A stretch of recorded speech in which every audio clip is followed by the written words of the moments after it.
ये अरावली पर्वत श्रृंखला पर एक संक्षिप्त जानकारी है। जरा सोचिए, हम एक ऐसी पर्वत श्रृंखला की बात कर रहे हैं जो दुनिया की सबसे पुरानी श्रृंखलाओं में से एक है।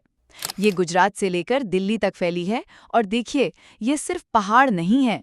ये तो उत्तर पश्चिम भारत की आप कह सकते हैं लाइफलाइन है, जो थार रेगिस्तान को आगे बढ़ने से रोकती है। तो चलिए, इसे तीन जरूरी बातों में समझते हैं। पहली बात तो ये कि अरावली ना एक प्राकृतिक दीवार की तरह है। ये थार रेगिस्तान से जो धूल भरी आंधियां आती हैं, उन्हें रोकती है और दिल्ली एनसीआर की हवा को साफ रखने में मदद करती है। और इतना ही नहीं, ये मॉनसूनी हवाओं को एक तरह से रास्ता दिखाती है, बारिश लाने में मदद करती है। और हाँ, पूरे इलाके के लिए एक बहुत बड़े वाटर रिचार्जर का भी काम करती है।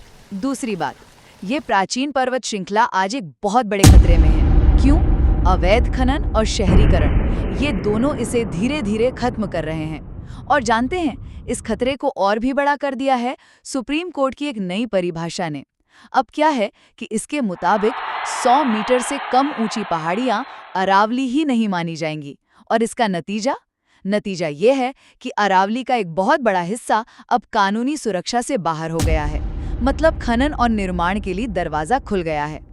और आखिर में, ये सिर्फ एक पहाड़ नहीं बल्कि एक खजाना है। यहाँ 70 से भी ज्यादा तरह के खनिज मिलते हैं।